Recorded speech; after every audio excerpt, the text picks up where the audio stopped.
நீங்க லவ் ஃபெயிலியரா? நெறைய வலி இருக்கா உங்களுக்குள்ள? உங்க ஃப்ரெண்ட்ஸ்லாம் வந்து உங்கள மேக் ஃபன் பண்றாங்களா? உங்களுடைய வலி வந்து யாரும் புரிஞ்சுக்க மாட்றாங்களா? உங்கனால வந்து மூவ் ஆன் பண்ண முடியலையா? நான் வந்து உங்களுக்கு ஒரு 10 பாயிண்ட்ஸ் நான் தரேங்க. இந்த 10 விஷயத்த நீங்க ஃபாலோ பண்ணுங்கன்னா, கண்டிப்பா நீங்க ஒரு பெட்டரான பெர்சனா இருப்பீங்க. எனக்கு புரியுது உங்களோட வலி. ஸோ நான் சொல்லப் போற இந்த 10 பாயிண்ட்ஸ் முடிஞ்ச இந்த வீடியோ வந்து திரும்ப திரும்ப ப்ளேபேக் பண்ணி பாருங்க. நான் சொல்ற விஷயத்த. சரிங்களா?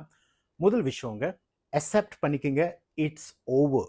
ஓகே, ஓவர்னா ஓவர். அதாவது முடிஞ்சது முடிஞ்சு போச்சு. நீங்க காதலிச்சீங்க, அந்த பையனும் அந்த பொண்ணும் வந்து உங்களை விட்டுட்டு போயிட்டாங்க, பிரேக் ஆஃப் ஆயிருச்சு. ஓகேவா? த ஃபர்ஸ்ட் திங், நீங்க வந்து அதை அக்செப்ட் பண்ணிக்கணும். It's already over. ஒன்று ஞாபகம் வச்சுக்கோங்க, நீங்க வந்து லவ் ஃபெயிலியர் ஆகலை, நீங்க வந்து ரிலேஷன்ஷிப்ல தான் ஃபெயிலியர் ஆயிருக்குங்க. சரிங்களா? இந்த ரிலேஷன்ஷிப் இல்லைன்னா உங்களுக்கு இன்னொரு ரிலேஷன்ஷிப். லவ் வந்து என்னைக்குமே வந்து சாகாதுங்க.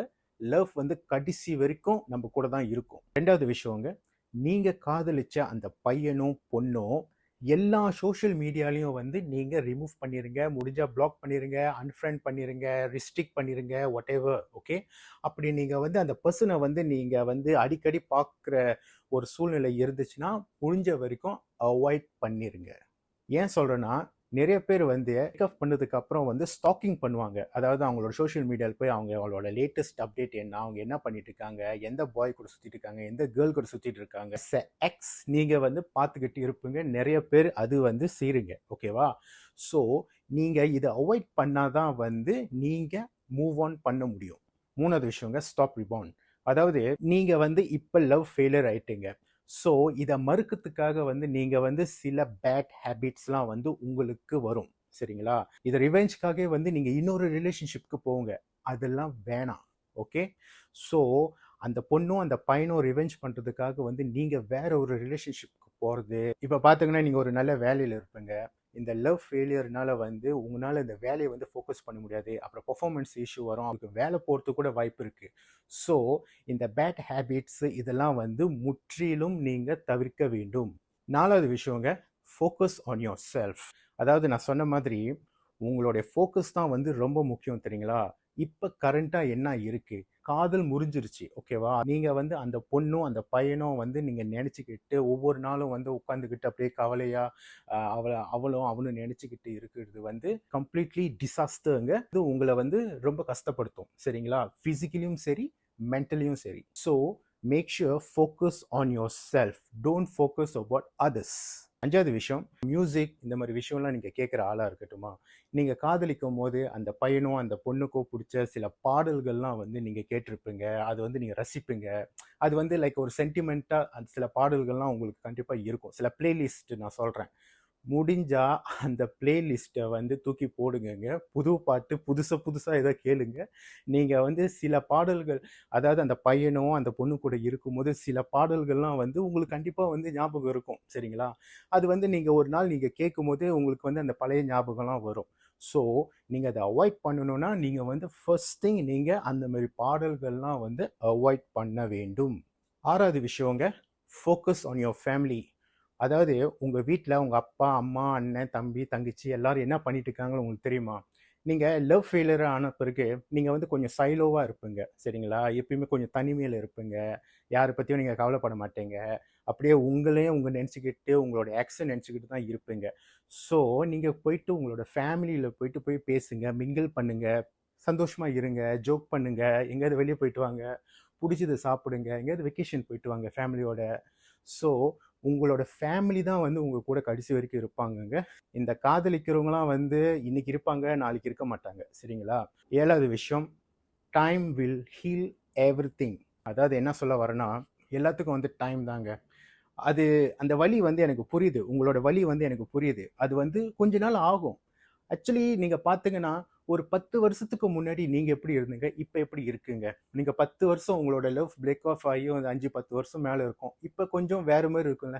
கண்டிப்பா நீங்க கல்யாணம் பண்ணியிருப்பீங்க. இல்ல வேற ஒரு ரிலேஷன்ஷிப்ல இருப்பீங்க. இல்ல எப்படி வேணா நீங்க இருப்பீங்க. ஆனா வந்து எல்லாத்துக்கும் வந்து ஒரு டைம்னு ஒரு விஷயம் இருக்குங்க. So time will heal everything. எட்டாவது விஷயம், உங்கள விட்டுட்டு போனவங்க எது வேணாலும் இருக்கலாம். நிறைய காரணங்கள், எந்த காரணங்களாலும் இருக்கலாம். அதாவது வந்து உங்களுடைய முன்கோவத்தால வந்து அவங்கள விட்டு போனவங்களா இருக்கலாம். பார்த்தீங்கன்னா வந்து இந்த ஜாதி, மதம் இந்த மாரி பிரச்சனைகள்னால வந்து விட்டுட்டு போறவங்களா இருக்கலாம். ஜாதகம் சரியில்லாதனால விட்டுட்டு போயிருக்கலாம். உங்களுடைய கெரியர் இது வந்து அவங்களுக்கு செட் ஆகாதனால வந்து உங்கள விட்டுட்டு போயிருக்கலாம். ஸோ பல காரணங்கள் இருக்கு. சரிங்களா? அதான் ஒண்ணு சொல்லுவாங்களே, எது நடந்தாலும் எல்லாம் நமக்கு நல்லதே.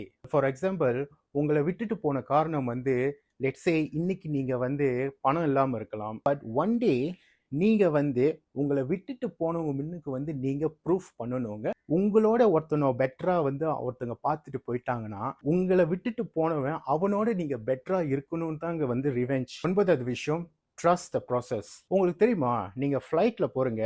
உங்க பைலட் யாருன்னு உங்களுக்கு தெரியுமா? தெரியாது. நீங்க பஸ்ல போறீங்க. அந்த டிரைவர் யாருன்னு உங்களுக்கு தெரியாது. ட்ரெயின்ல போறீங்க. அதுக்கு அந்த ட்ரெயின் டிரைவர் யாருன்னு உங்களுக்கு தெரியாது. பட் வந்து நீங்க உட்காந்து போய்கிட்டு இருக்குங்க. ஸோ நீங்க பாருங்க, நீங்க லட்சத்துல கோடியில ஒருத்தவங்கள நீங்க வந்து ஒரு சக்சஸ்ஃபுல்லா இந்த உலகத்துல நீங்க இருக்குங்க. நான் என்ன சொல்ல வரேன்னு உங்களுக்கு புரியுது. இந்த யூனிவர்ஸ் வந்து உங்கள வந்து ட்ரஸ்ட் பண்ணுது. ஸோ நான் என்ன சொல்ல வரேன்னா, ட்ரஸ்ட் யோர் செல்ஃப். ஓகே.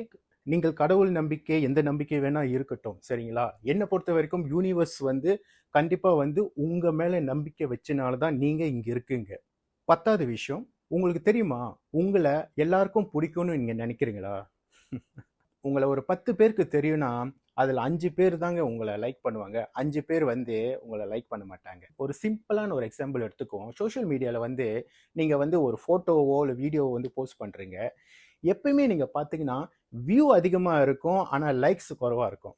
ஏன் வியூ பண்ணவங்கலாம் லைக் பண்ணலாமே? இது வந்து ஒரு சினாரியோ நான் சொல்றேன். ஸோ உங்கள எல்லாருக்கும் பிடிக்கணும்னு கிடையாது. நீங்க அவங்களுக்கு புடிச்ச மாரி நீங்க வாழணும்னு கிடையாது. So just ignore and come back with a successful person. சரிங்க. எனக்கு தெரிஞ்ச இந்த 10 பாயிண்ட்ஸ் வந்து நான் உங்களுக்கு சொல்லியிருக்கேன். ஸோ நீங்க வந்து காதல் தோல்வியில நீங்க இருந்தீங்கன்னா, என்னோட வீடியோவ நீங்க பாருங்க. நான் சொன்ன இந்த 10 விஷயத்த வந்து நீங்க யோசிச்சு பாருங்க. இது வந்து நீங்க செயல்படுத்த பாருங்க. கண்டிப்பா உங்களுக்கு ஒரு யூஸ்ஃபுல்லா இருக்கும். முடிஞ்சா உங்களோட ஃப்ரெண்ட்ஸ்க்கு எல்லாரும் ஷேர் பண்ணுங்க இந்த வீடியோவ. மீண்டும் உங்கள அடுத்த வீடியோல நான் சந்திக்கிறேன். நன்றி. வணக்கம்.